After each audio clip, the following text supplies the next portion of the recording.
Songbird here, back again. Welcome back to the Opinion Spot. It's always good to hear from you guys and see you guys. How's everybody doing on their end? So, the women of the MCU made a very clear and inspiring statement in this year's Avengers movie entitled Endgame. They're not going anywhere. They're here to stay. It's not a man's world anymore. And they can get shit done. The movie also put the spotlight on them, also planted seeds of the future of the MCU. And for all those people out there who said this movie did nothing for the women of the MCU, I just got one question for you. What the hell movie were you watching? But with that being said, guys, the future is still bright for the MCU. And I cannot wait to see where everything goes, as well as the heroines and heroes, but more importantly, the heroines debuting in the future. So sit back, relax, guys, because I got a list for you. 14 heroines of the Marvel Universe that I want to see debut in the future of the MCU. Now, this list is my list, so please be respectful. But more importantly, this list will exclude the Invisible Woman, the X-Women, the women of the royal family and humans. No, not disrespecting them, but we all know those characters will be coming soon. But this is a list of heroines that I want to see. And the future may be shining somewhat on them. Hint, hint, from the head honcho himself, Kevin Feige. So sit back, relax, enjoy, guys. And I'm looking forward to hearing what you guys got to say. So we kick off the list with none other than Vivian Vision, or Viv Vision for most guys out there. So yes, look, I'm gonna be straight up and honest with you guys. Seeing the daughter of Vision in the MCU would be really cool. It'd be really interesting to see, on account of, because, well, you know, we of all the heroes that are in there, we only have about, what, 2 with children. Now, as of this recording, yes, Vision is out of capacity right now, but with the TV show WandaVision coming, which will bring Vision back, it'd be very interesting to see some changes maybe done. But Viv Vision is very interesting. She was created by her father to get more of humanizing himself through the creation of a family. So what if, and I'm just saying, in retrospect, yeah, he creates Viv as a means of becoming more humanized with, I guess you could say, Wanda or so. Who knows? But it would be very interesting to see her, and I'm not even trying to get into a casting of who they can get to be playing this character. I'll leave that to you guys. But kicking off, number 14, yes, is Viv Vision. Number 13 on the list, as you can see, is none other than Miss Riri Williams, aka Ironheart. Still don't like that name, y'all. Does make her sound like a villain. There's only one other character in the Marvel comics with that name, and many of them are villains. The other one is an Inhuman hero, but she's German. But Riri Williams, I have no clue why a lot of people seem to hate this character so much. They accepted Miles as a quote-unquote legacy character, but seems to not appreciate Riri Williams. This woman, this young lady, at the age of, what, 13, 14, she reverse engineered technology from an outdated Iron Man armor and created her own armor at first before getting the eyes of Tony Stark. Now, yes, in the MCU, Tony has passed. He sacrificed himself. But Robert Downey Jr. himself has even stated that he wants Riri Williams in the MCU. And it was the current writer of the Ironheart comic that was presenting him with an award or so, and he told it to her right there. She ran back off stage and asked the crew that was filming it, did y'all get that? I found that so funny to read that. But if RDJ himself is saying, hey, I want Ironheart in the MCU, that's taking notice right there. I think it'd be really cool to see another female in a suit of armor outside of, yes, we probably won't see Pepper anymore. Morgan Stark is just too young right now. So why not have Riri or the young lad who was in Iron Man 3 maybe come as this version of Iron Lad. But Riri would be very good. She's very intelligent. And I got some friends from Chi-Town. I think it would be cool to see somebody representing Chi-Town on the big screen. And hey, she's a sister, so look, I'm always gonna pull for the sisters, okay? But yeah, Riri Williams, indeed.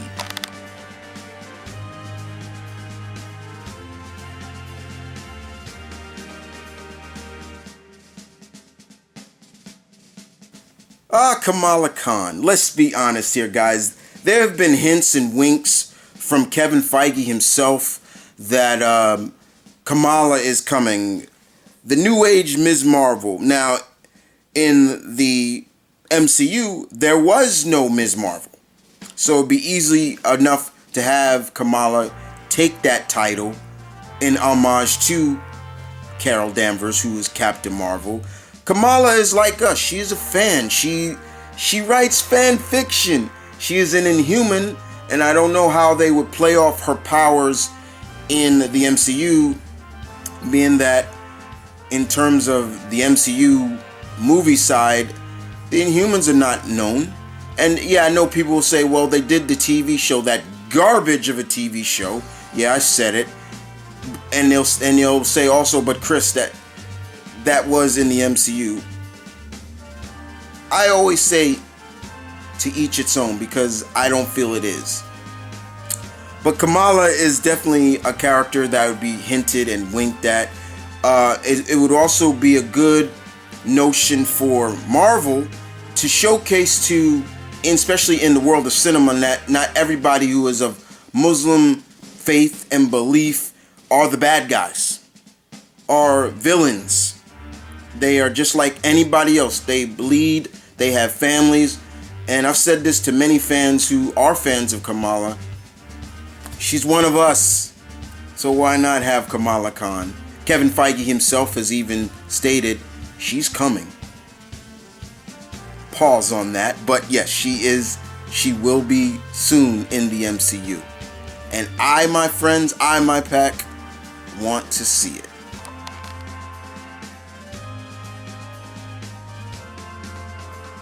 Number 11 on the list is none other than Cassie Lang, aka Stature. Yes, I want her as Stature, not Stinger. We have seen Cassie. We saw Cassie debut in the Marvel Cinematic Universe back in Ant-Man, and I fell in love with that little girl. That little girl was just so cute and adorable. I loved her as Cassie. But now Cassie is a teenage girl. She is grown now. And once again, what did I just say? Planting seeds. It would be great to see Cassie following her father's legacy as Stature.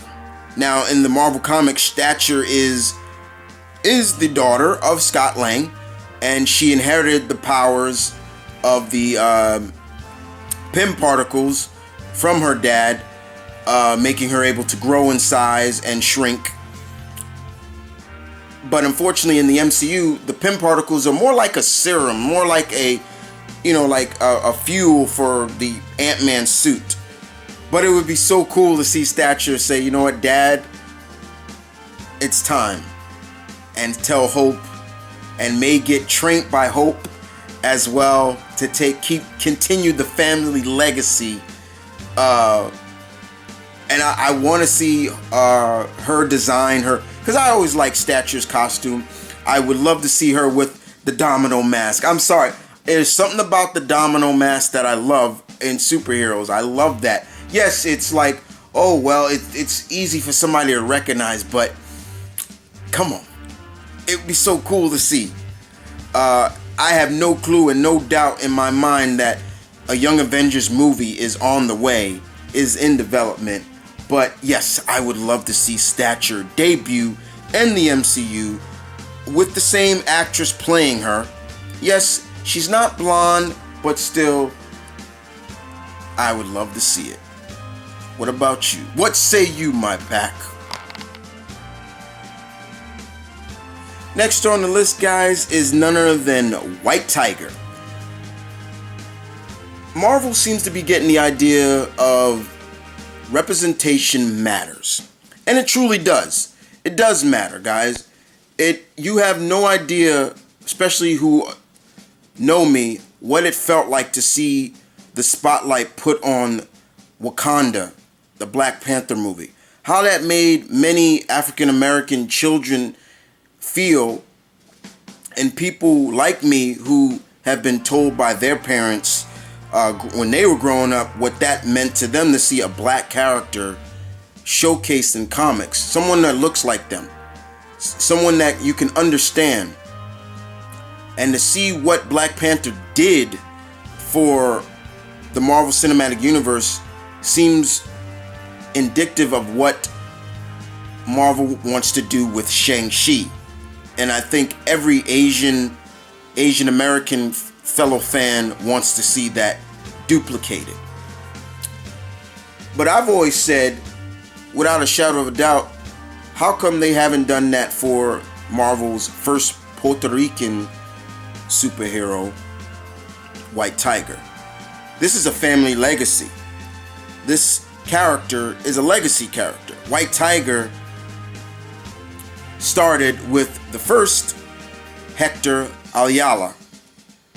When he died, it passed on to his niece, Angelina Del Toro. Now, we've heard that name in Jessica Jones. However, there's always been an issue with those shows for Netflix. Even though they say they are in the MCU, they're technically not. They're kind of in their own world. Now, when Angelina Del Toro finally took on the mantle and learned from Matt Murdock, Daredevil, she later on was killed by Lady Bullseye and brought back to life by the Hand. Then the legacy passed to her aunt, Hector's sister, Ava. And Ava really truly made the character of White Tiger her own, and really kind of tapped more into the Jade Tiger amulet, which, for all those who don't know, comes from the city of Kunlun, the same city, mystical city, that Iron Fist, Danny Rand, trained in and lived and became the Iron Fist from. So it comes from there.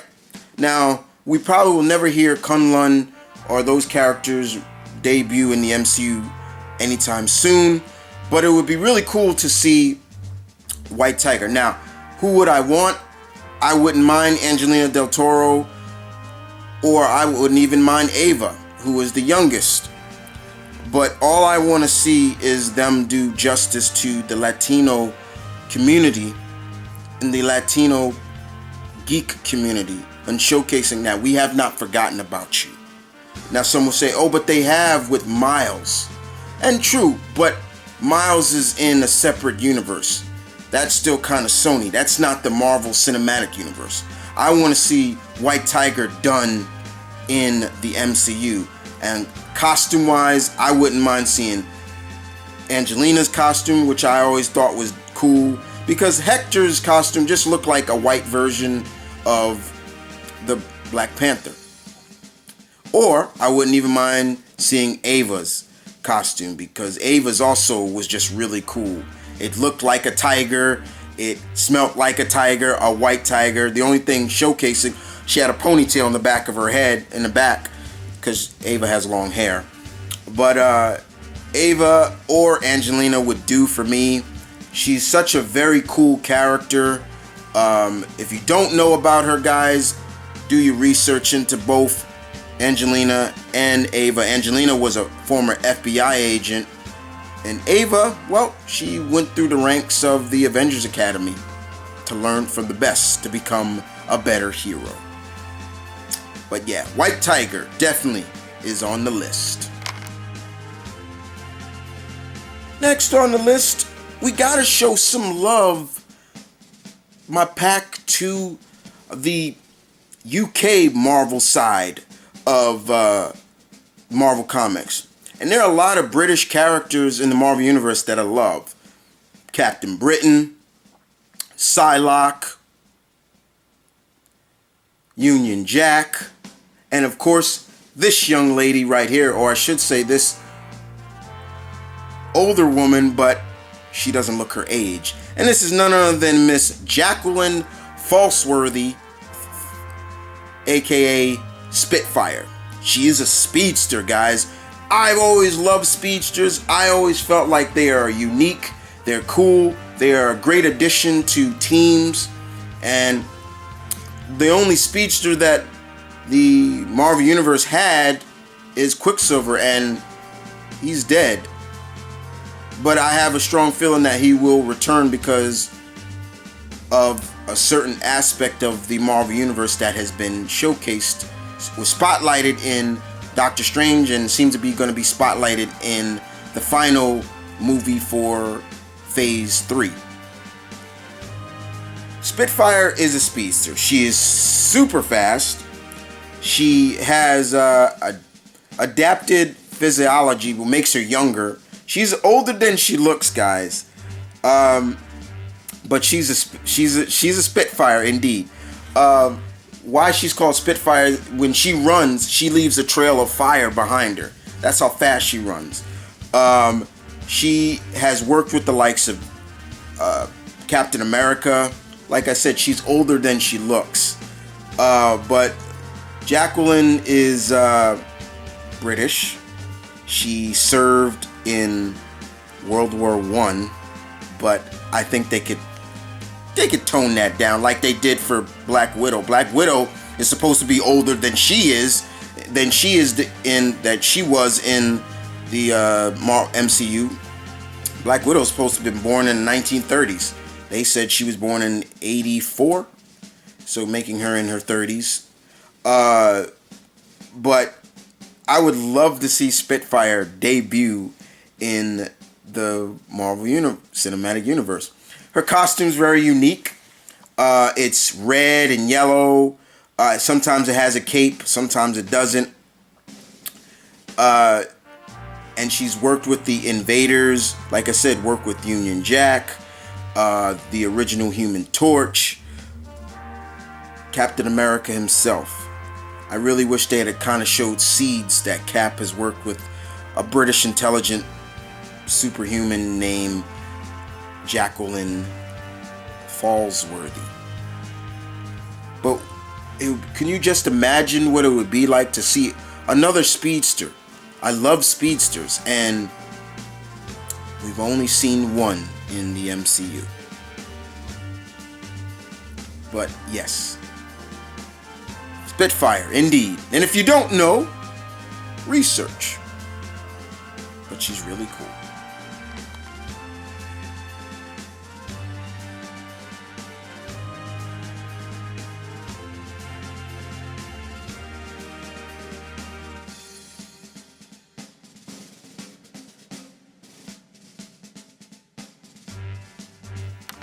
Next on the list, guys, is none other than Miss Greer Nelson, aka Tigra.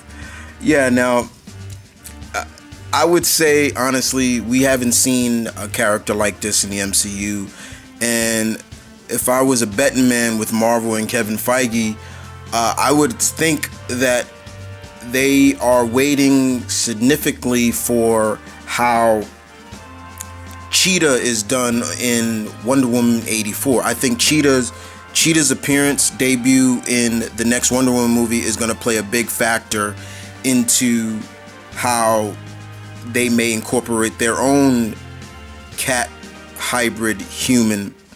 I love Tigra. I've always loved her. She's actually one of my favorite Avengers. But a lot of people forget that at first she wasn't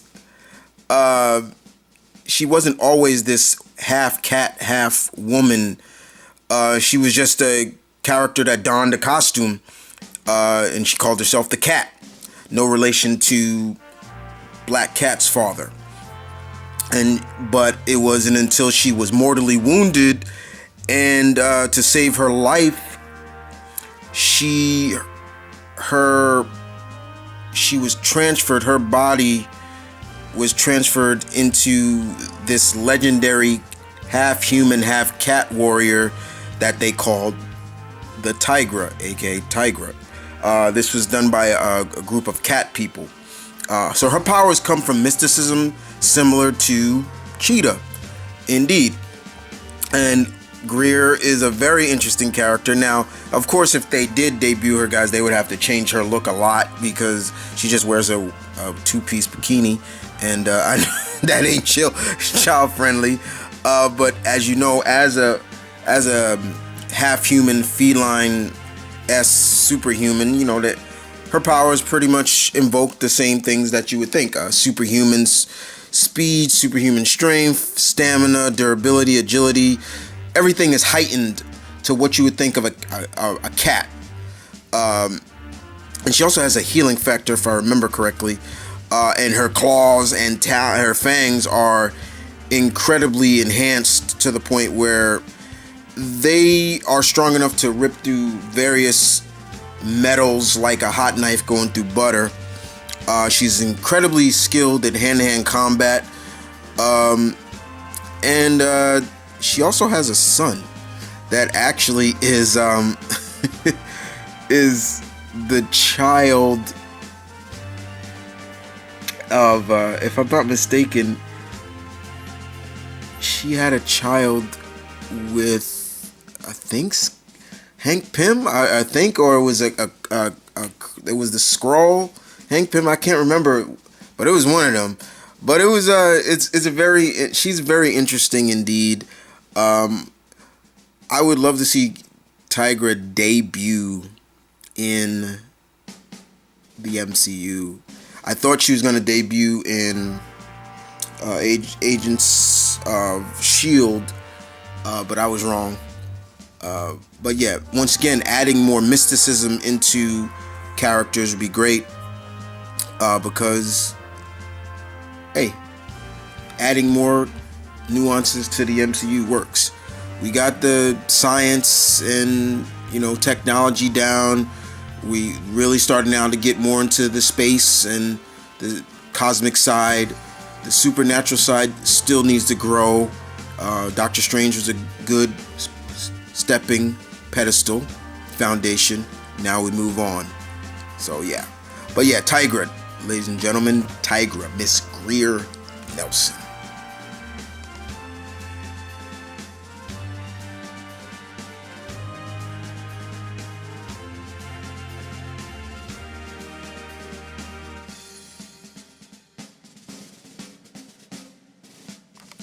Next on the list, of course, is number 7, America Chavez, aka Ms. America. Now, there have been several people two other women who have been called Ms. America in Marvel Comics.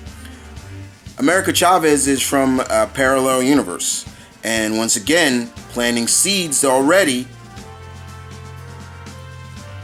I hope to see this young woman in the MCU. Now, she is super strong, she's super fast, her power set is just crazy in what this woman can do. She's pretty much invulnerable. She's basically Supergirl if Supergirl was Latina. That's the best way I can describe it. More importantly, representation. Once again, as I said before, representation matters, and Kevin Feige is going on record to say the MCU will debut a character who is of homosexual, and hopefully soon, guys, we will see a character who is of this, because I want to see it.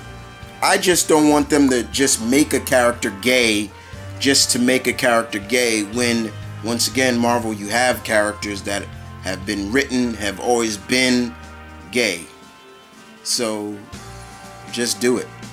I would love to see America. First of all, her look is very simple. There's nothing really to it. Jean jacket, hoodie, jean jacket, flag shirt, cut off jeans, combat boots, and there you go.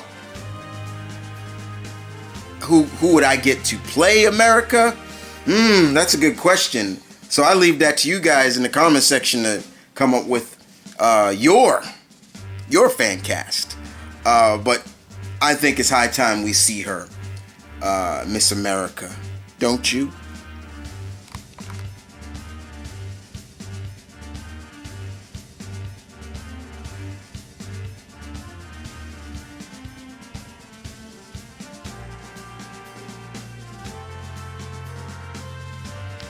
Next on the list is none other than Moondragon, aka Heather Douglas, aka the daughter of Drax the Destroyer. Yes, guys, for all those who may have seen this character Moondragon, or heard of her, Heather Douglas, is the daughter of Drax the Destroyer. Now, for all those who don't know, Drax the Destroyer is not an alien. He's human. He was human. He was a jazz musician who was on his way with his daughter to Vegas, I believe, when Thanos arrived and killed him. But didn't kill Heather. She survived the explosion, but the cosmic entity Kronos and Thanos' father decided they needed a champion to keep Thanos in line. So what did they do? They took the soul of Arthur Douglas, that's Drax's real name, and merged it with the body, the Drax that you see now. That's who that is. And so that's how Drax came about. But Heather went with Thanos' father and was raised on Titan. And she was trained by monks, these cosmic monks, in various martial arts and things like that. And she also became a very powerful telepath. She's one of the most powerful human telepaths ever. Now, you got characters like Professor Xavier and Jean Grey and DC characters like John Jones. They were born with their powers. They were born with their abilities. Heather went through intense training to unlock this ability. You know how they always say that we humans don't really tap into the full potential of our brain? There's like 90% of our brain we have not used, or there's like a small percent of our brain capacity that we have not used. Heather is able to tap into that. And like I said before, she is so advanced with her telepathy. She is on that same level with characters like Charles Xavier and Emma Frost and Jean Grey. But she's a badass too. Like Psylocke too. Psylocke can make her psi weapons. She can make a psychic dragon. And she has a lover, the original Captain Marvel's daughter, Faye Lavelle. And they're one of my favorite couples in...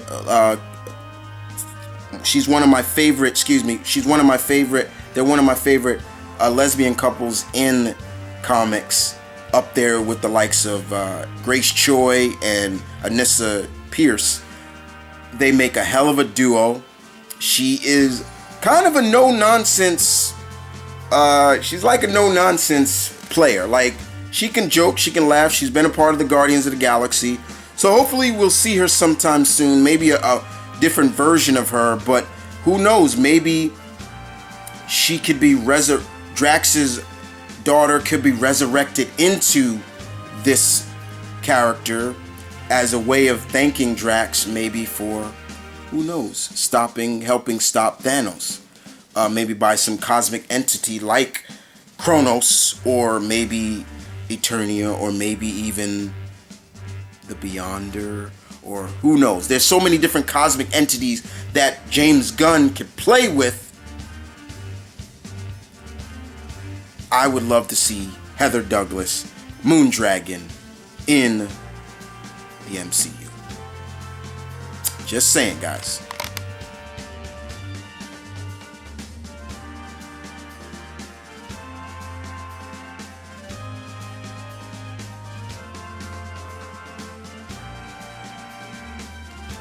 Next on the list, of course, Namora. I don't know about y'all, man, but let me tell you, I am jonesing to see the Marvel Atlanteans come to the MCU. Now, Namora is the cousin of Namor.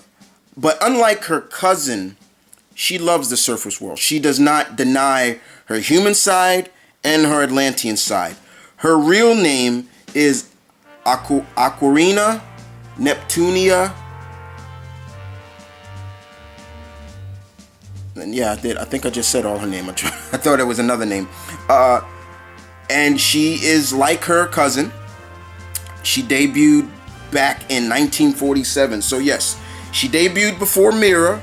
So like a lot of people who always say Marvel is copies DC, well, in this particular case, DC copied Marvel when it came to Aquaman and Mira and all those people like that. Just saying. Do your research and you'll find that out. But she has been a part of the Agents of Atlas with Jimmy Choo and Gorilla Man and all those characters like that. She has had a fling with Hercules from time to time. And she has a daughter named Marita, who's basically a clone of hers. But Namora is just one of those characters you for me, I want to see, because I would love to see who they would get to be cast as her. She's everything about Atlantean physiology she has. So she's adaptive to water. She has superhuman strength. She is super fast in the water. Her stamina is off the chain. Her agility is crazy. Her reflexes, she can take a bullet and it bounced right off her because of how, that Atlantean physiology, being able to just heal and take things. She also has longevity. And more importantly, she can fly and things like that as well. She is fluent in all forms of combat. And of course, she is fluent in Atlantean language and of course, surface world language, English to be exact. But like I said, the one thing that she is not, she's not a dick like her cousin. She is not an asshole like her cousin. She loves the surface world. She is always trying to get her cousin to realize that, hey, you are half human. Respect it. Don't deny it. Respect it. But unfortunately, Namor is a dick, and he feels that his place is always amongst his people, the Atlanteans, and not, he denies somewhat his surface world legacy. But Namora, definitely I would love to see. Hopefully my wish will come true and we will see her. Who could they get to cast? Once again, I leave that to you, my pack. Have at it.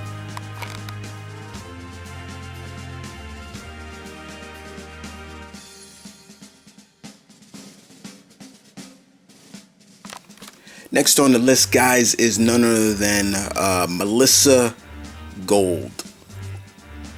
Number 4, Songbird. Yeah, guys, look, I love Melissa Gold. Now, you may be saying, but Chris, she's not a hero. She's a hero, okay? She's not a bloodthirsty murderer or anything like that. She's made some wrong turns in her life. She's had a pretty good redemption story as well, as good as Rogues. Maybe not as good as Rogues, but still has had a good redemption story. She started out as a villain by the name of Screaming Mimi,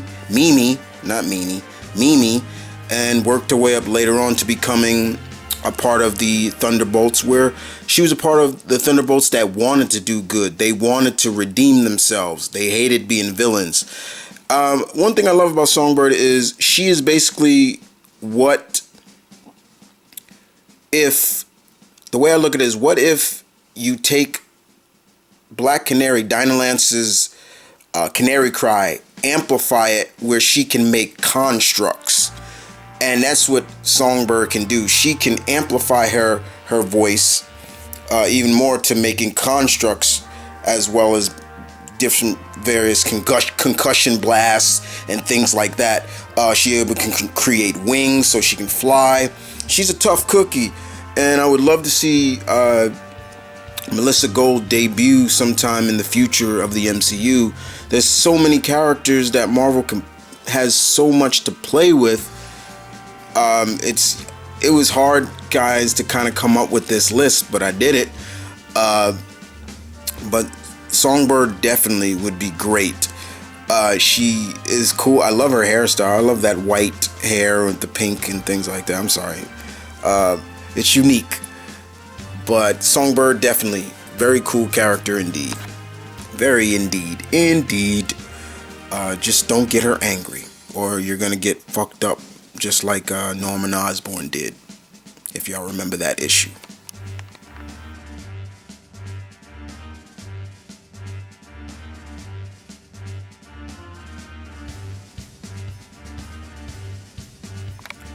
Next on the list, number 3, Miss Jessica Drew, aka SpiderWoman. Kate Beckinsale, don't fail me now. I'm sorry. I'm sorry. No matter how many times I read SpiderWoman in the comics, I always hear Kate Beckinsale's voice. Because for all those who don't know, for all you don't know, SpiderWoman is British.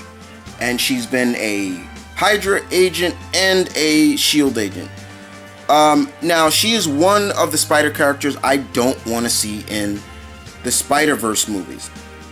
You want to use a Spider character, go use Julia Carpenter. Leave Jessica Drew, the original, here, home with the MCU.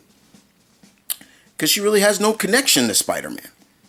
Julia Carpenter doesn't too much either, just the fact that she's the new age Madam Web, but I want to see Jessica Drew in the MCU, and who knows. And here's another reason why. I would love to see that friendship between her and Carol develop, because if you don't know, in the comics, her and Carol Danvers are huge friends. They are so close. They're like what's an equivalent to them? An equivalent I can use. Fire and ice, in a sense. They're just really close, tight friends. That's how tight they are. I would love, and besides, I love the original Spider-Woman costume. I would love to see that costume debut. I'm not the biggest fan of her biker costume that she wears now, that she wore a while ago, but to each its own. I know some people like it. I wasn't the biggest fan of it, but her original costume is where it's at. Kate Beckinsale is my number one choice for the role. Come on, Marvel, don't fail me. But if they don't cast her, I wouldn't mind, because Marvel knows how to cast. But it'd be so cool to see Spider-Woman in the Marvel Cinematic Universe. I'm just saying. Come on, son.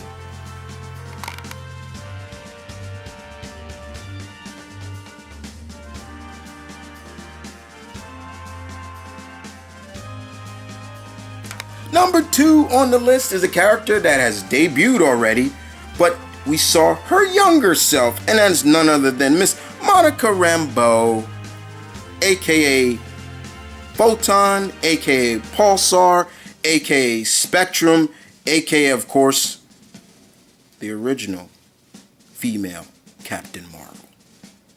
For all those who don't know, yes, she was Captain Marvel before Carol. Just saying. Now, we saw her as a little girl in the Captain Marvel movie, but now that the MCU now is jumped 5 years into the future, and even still, we can still see an older Monica get her light manipulation powers. She is a walk-in light manipulation battery who has the power to travel and fly at the speed of light. Her light powers, all the light spectrums you can think of, she can do. She can manipulate all the things you would think would equivalent to someone who has light manipulation powers. She can do. She is a powerhouse nonetheless. And I love the fact that she is able to bend the light around her to disguise herself into anybody she wants. So, like I said, light manipulation disguise. I guess that's what you would call it. I had a theory. I did a video on who I would want casted as Monica. And I posted it on Twitter, and a lot of people enjoyed it, thought it was really cool, and was like, yeah, I could see her as that character. But I definitely think we will see her. This is a character that is no doubt about it, we will probably see her down the line. And I want to see her get her powers. I want to see her in her costume. Which costume would I want? Right, technically now they have her in her newish like costume, the black and white, not her old look that was mostly white with a little bit of black with the Star of Hala in the center of it. But I wouldn't mind seeing whatever costume they do. I doubt they'll have her fully masked. They'll probably have her without her mask, kind of to still pay homage to Carol, in a sense. But yeah, man, like, I have no clue, no doubt about it, that we will see Monica, and she'll probably go under the likes of Photon and not Spectrum in the MCU. But yeah, I definitely want to see it, y'all. I definitely want to see it.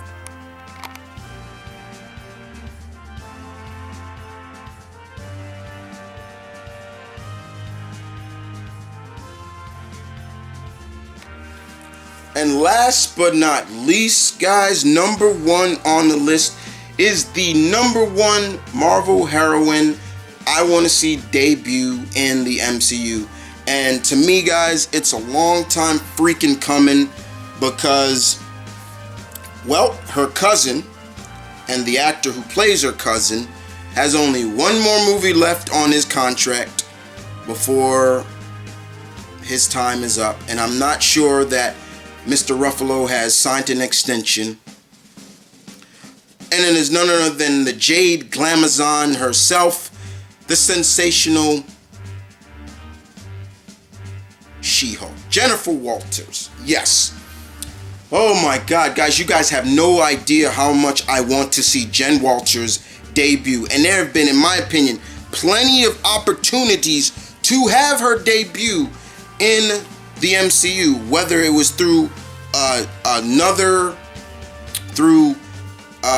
post-credit scene. So many ideas, so many times they could have done it. One being the fact of one being where they could have had a post-credit at the end of, let's see, Avengers number 1, where, I don't know, we could have seen Bruce sitting with somebody, maybe in Washington or so, talking with somebody, and then you finally see who the person he's talking to. He calls her by her name, Just, you could have seen somebody just say, so how's life going, cuz? What's going on? Are you still, green with envy, blah, blah, blah, blah. And, just certain things like that. They could have done it. Now, for me, I want She-Hulk to be practical, not CGI. Now, hear me out. I want there to be 2 actors to play her. Pre-gamma radiated blood transfusion, Jennifer Walters.